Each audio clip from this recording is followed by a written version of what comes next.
ನಮ್ಮ ಕಡೆ ಇನ್ನೂ ಒಂದು ಮಾತಿದೆ, ಕುರಿಗಳನ್ನು ತಿಂದು ಹೋದ ತೋಳಾನ್ ಬಿಟ್ಟು ಅದನ್ನು ಹುಡುಕಿ ಬಡಿಯೋದು ಬಿಟ್ಟು ಆ ಕುರಿಗಳನ್ನು ಕಾಯ್ತಾ ಇದ್ದ ಕುರಿಗಾಹಿಯನ್ನು ಹಿಡ್ಕೊಂಡು ಹೊಡೆದ್ರಂತೆ ಅಂತ. ಹಾಗೆ ಆಯ್ತಾ ಈ ಪ್ರಕರಣದಲ್ಲಿ ಅಂತೇಳಿ ಈಗಷ್ಟೇ ಪ್ರಿಯಾಂಕ್ ಖರ್ಗೆ ಅವರು ಹೇಳಿದ್ದನ್ನು ಗಮನಿಸಿದ್ರಿ. ಆ ಪಿಕ್ಚರ್ನಲ್ಲಿ ಆ್ಯಕ್ಟ್ ಮಾಡಿದ್ಯಾರೋ, ಅದನ್ನು ಶೂಟ್ ಮಾಡಿದ್ಯಾರೋ, ಪ್ರೊಡ್ಯೂಸ್ ಮಾಡಿದ್ಯಾರೋ, ಡಿರೆಕ್ಟ್ ಮಾಡಿದ್ಯಾರೋ, ಎಲ್ಲ ತಯಾರಾದ ಮೇಲೆ ಚಿತ್ರವನ್ನು ಯಾರೋ ಒಬ್ಬರು ಥಿಯೇಟ್ರಲ್ಲಿ ಹಾಕಿದಾಗ ಥಿಯೇಟರ್ ಮಾಲೀಕನನ್ನು ಹಿಡ್ಕೊಂಡು ಪ್ರದರ್ಶಕನನ್ನು ಹಿಡಿದು ಹೊಡೆದ್ರು. ಆ ರೀತಿಯ ಆಯ್ತಾ ಪ್ರಜ್ವಲ್ ರೇವಣ್ಣ ಪ್ರಕರಣ?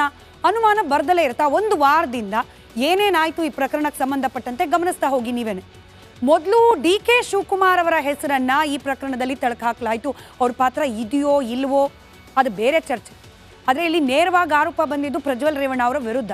DK ಶಿವಕುಮಾರ್ ಅವರೇ ಮಾಡಿಸಿದ್ರು ಇಡೀ ಪೆನ್ ಡ್ರೈವ್ನ ಅನ್ನೋ ಆರೋಪ ಕೇಳೋಕೆ ಸಿಕ್ತು. ಅದರ ಜೊತೆಗೇನೆ 100 ಕೋಟಿ ಡೀಲ್ನ ಆಫರ್ ಇದು ಕೂಡ ಕೇಳೋಕೆ ಸಿಕ್ತು. ದೇವರಾಜೇಗೌಡರು ಆ ಪೊಲೀಸ್ ವ್ಯಾನ್ ಒಳಗೆ ಕೂತ್ಕೊಂಡ್ರು, ಹೇಳಿದ್ರು ಈ ಇಡೀ ಪೆನ್ ಡ್ರೈವ್ನ ಮಾಡಿಸಿರೋದ್ರ ಹಿಂದೆ DK ಶಿವಕುಮಾರ್ ಅವರೇ ಇದ್ದಾರೆ. ನನಗೆ ಇಡೀ ಪ್ರಕರಣವನ್ನು ಮೋದಿ ಅವರಿಗೆ ಕಳಂಕ ತರೋ ರೀತಿಯಲ್ಲಿ, ಕುಮಾರಸ್ವಾಮಿ ಅವರಿಗೆ ಕಳಂಕ ತರೋ ರೀತಿಯಲ್ಲಿ ವರ್ತನೆ ಮಾಡು ಅಂಥೇಳಿ 100 ಕೋಟಿ ಕೊಡೋಕೆ ಬಂದರು ಅಂಥೇಳಿ ದೇವರಾಜೇಗೌಡರು ಆರೋಪ ಮಾಡಿದ್ರು. ಮತ್ತೆ DK ಶಿವಕುಮಾರ್ ಅವರ ಮೇಲೇನೆ ತಿರುಗ್ತು ಬಾಣ. ದೇವರಾಜೇಗೌಡರು ಜೈಲಿನಲ್ಲಿ ಇರೋದ್ರಿಂದ ಸದ್ಯಕ್ಕೆ ಈಗ ಆಗ್ತಾ ಇರುವ ಡೆವಲಪ್ಮೆಂಟ್ ಬಗ್ಗೆ ಅವರಿಂದ ರಿಯಾಕ್ಷನ್ಗಳು ಆಚೆ ಬರ್ತಾ ಇಲ್ಲ. ಒಂದು ಹಂತಕ್ಕೆ ಈ 110 ಕೋಟಿ ಅಥವಾ 100 ಕೋಟಿ ಆರೋಪ ಏನಿದೆ ರಿಯಾಕ್ಷನ್ಗಳಿಗೆ ಸೀಮಿತವಾಗಿದೆಯೇ ಹೊರತು ಮತ್ತೆ ಆ್ಯಕ್ಷನ್ ರೂಪದಲ್ಲಿ ಕಾಣೋಕೆ ಸಿಗ್ತಾ ಇಲ್ಲ ದೇವರಾಜೇಗೌಡರು ಜೈಲಲ್ಲಿ ಇರೋ ಕಾರಣಕ್ಕೆ. ಈಗ DK ಶಿವಕುಮಾರ್ ಕೈವಾಡದ ಚರ್ಚೆ ಒಂದು ಹಂತಕ್ಕೆ ನಿಂತಿದೆ. ಆರೋಪ ಪ್ರತ್ಯಾರೋಪ ನಡೀತಿದೆ, ಆದರೆ ಡೈರೆಕ್ಟ್ ಇನ್ವಾಲ್ವ್ಮೆಂಟ್ ಇದೆ ಅನ್ನೋದಕ್ಕೆ ಸಂಬಂಧಪಟ್ಟಂತೆ ಸಾಕ್ಷ್ಯಗಳಿದೆ ಅಂತ ಹೇಳೋರ ಧ್ವನಿ ಜೈಲಲ್ಲಿರೋದ್ರಿಂದ ಸ್ವಲ್ಪ ಪ್ರಮಾಣದಲ್ಲಿ ನಿಂತಿದೆ. ಇದೀಗ ಎಲ್ಲಾರ್ ಶಿವರಾಮೇಗೌಡರು ಅಖಾಡ ಕೇಳಿದ್ರು. ದೇವರಾಜೇಗೌಡರು ಜೈಲಿಗೆ ಹೋದ್ರು. ಎಲ್ಲಾರ್ ಶಿವರಾಮೇಗೌಡರದ್ದು ಅಂತ ಹೇಳಲಾಗ್ತಾ ಇರುವ ಆಡಿಯೋ ಆಚೆ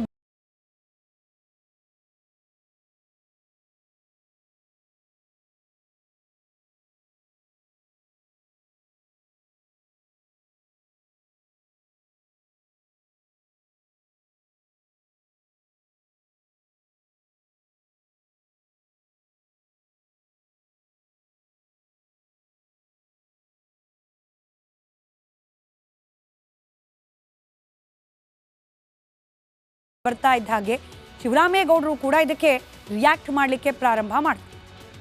ದೇವರಾಜೇಗೌಡರು ಇಂತಿಂಥ ಮಾತುಗಳನ್ನು, ಕೆಟ್ಟ ಮಾತುಗಳನ್ನು ಆಡಿದ್ರ, ಅದರಲ್ಲೂ ದೇವರಾಜೇಗೌಡರು ಹಾಗೆ ಶಿವರಾಮೇಗೌಡರ ನಡುವೆ ನಡೆದಿದೆ ಅಂತ ಹೇಳಲಾಗ್ತಾ ಇರುವ ಸಂಭಾಷಣೆಯಲ್ಲಿ ನೇರವಾಗಿ ದೇವೇಗೌಡರ ಬಗ್ಗೆ ಕೂಡ ಪ್ರಸ್ತಾಪ ಆಗಿದೆ.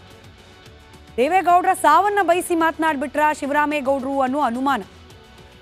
ಒಂದು ಹಂತಕ್ಕೆ ಅವ್ರು ಒಪ್ಕೊಂಡ್ರು ಅನ್ನೋದಕ್ಕೂ ಕೂಡ ಪೂರಕವಾದ ಆಡಿಯೋ ಇವತ್ತು ರಿಪಬ್ಲಿಕ್ ಕನ್ನಡದಲ್ಲಿ ನೀವು ಕೇಳಿಸ್ಕೊಂಡಿರ್ತೀರಿ. JDSನ ಕಾರ್ಯಕರ್ತ ಒಬ್ಬ ಕಾರ್ತಿಕ್ ಅಂತ ಹೇಳಿ ಆತ ಶಿವರಾಮೇಗೌಡರ ಜೊತೆಯಲ್ಲಿ ಮಾತನಾಡಿದ್ದಾನೆ ಅಂತ ಹೇಳಲಾಗ್ತಿರೋದು. ಆತ ನೇರವಾಗಿ ಪ್ರಶ್ನೆ ಮಾಡ್ತಾನೆ, ಏನಣ್ಣ ನಿನ್ನನ್ನು ಗೆಲ್ಸಿದ್ದೆ JDS, MP ಮಾಡಿದ್ದೆ JDS, ನೀನು ದೇವೇಗೌಡರ ಸಾವನ್ನು ಬಯಸ್ಬಿಟ್ಯಾ ಅಂತ ಹೇಳಿ ಪ್ರಶ್ನೆ ಮಾಡ್ತಾನೆ ಅಂತ ಹೇಳಲಾಗ್ತಿದೆ. ಅದಕ್ಕೆ ಶಿವರಾಮೇಗೌಡರು ಏನೇನೋ ಸಮರ್ಥನೆ ಕೊಟ್ಕೊಳ್ಳೋಕೆ ಹೋಗ್ತಾರೆ, ಕಡೆಗೆ ಒಪ್ಕೊಂಡು ಬಿಡ್ತಾರೆ ಒಂದು ಹಂತದಲ್ಲಿ.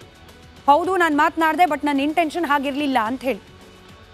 ಶಿವರಾಮೇಗೌಡರನ್ನ MP ಮಾಡಿದ್ದು JDS ಪಕ್ಷ, ಅದರ ಬೆಂಬಲ ಅದೆಲ್ಲವೂ ಕೂಡ ಸಹಕಾರ ಇತ್ತು ಅನ್ನೋ ಚರ್ಚೆ ಕೂಡ ಇವತ್ತು ನಡೀತು. ಟಿಕೆಟ್ ಕೊಡಲಿಲ್ಲ ಅನ್ನೋ ಕಾರಣಕ್ಕೆ JDS ಬಿಟ್ಟರು ಶಿವರಾಮೇಗೌಡರು. ಅದಾದ ನಂತರದಲ್ಲಿ ರಾಜಕೀಯ ಹಾದಿ ಬೇರೆ ಕಡೆಗೆ ಹೋಯಿತು. ಈಗ ಗೌಡ್ರ ಸಾವಿನ ಬಗ್ಗೆ ಮಾತನಾಡಿದ್ದಾರಾ ಶಿವರಾಮೇಗೌಡರು? ಬಿಡುಗಡೆಯಾಗಿರುವ ಆಡಿಯೋ ಹೌದು ಅನ್ನೋ ರೀತಿಯ ಅನುಮಾನವನ್ನು ಮತ್ತಷ್ಟು ಮಗದಷ್ಟು ಗಟ್ಟಿ ಮಾಡ್ತಾ ಇದೆ.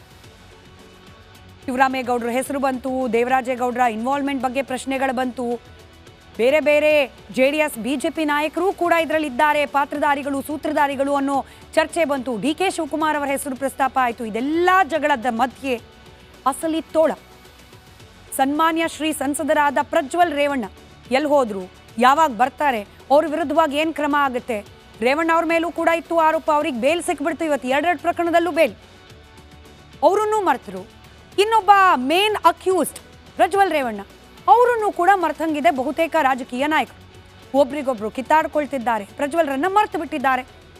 ಆದರೆ ಈ ಪ್ರಕರಣದಲ್ಲಿ ಆಗಬೇಕಾಗಿರೋದು ಮೊದಲು ಪ್ರಜ್ವಲ್ ರೇವಣ್ಣರನ್ನ ಕರೆಸಿ ಕಾನೂನಾತ್ಮಕವಾಗಿ ಅವ್ರ ವಿರುದ್ಧವಾಗಿ ಕ್ರಮ ಆಗಬೇಕು. ತಪ್ಪು ಮಾಡಿರೋದು ನಿಜ ಅಂತಾದರೆ ಶಿಕ್ಷೆ ಕೊಡಬೇಕು, ಯಾವುದೇ ಮುಲಾಜಿಲ್ಲದೆ. ಇದನ್ನ ಮರ್ತಿರುವ ರಾಜಕಾರಣಿಗಳಿಗೆ, ಅಧಿಕಾರವನ್ನು ಕೈಯಲ್ಲಿ ಹಿಡಿದಿರುವ ಜನಪ್ರತಿನಿಧಿಗಳಿಗೆ ರಿಪಬ್ಲಿಕ್ ಕನ್ನಡದ ಮತ್ತೊಮ್ಮೆ ಕಳಕಳಿಯ ಮನವಿ. ಕರೆಸಿ ಆರೋಪಿಯನ್ನ, ಉಪಯೋಗಿಸಿ ನಿಮ್ಮ ಪವರನ್ನು, ಕರೆಸಿ ತನಿಖೆಗೆ ಒಳಪಡಿಸಿ ತಪ್ಪು ಮಾಡಿರೋದು ನಿಜ ಆದರೆ ಶಿಕ್ಷೆ ಕೊಡಿಸಿ. ಆ ಹೆಣ್ಣು ಮಕ್ಕಳ ಮಾನ ಮರ್ಯಾದೆ ಇವತ್ತು ಬೀದಿ ಪಾಲಾಗ್ತಾ ಇದೆ.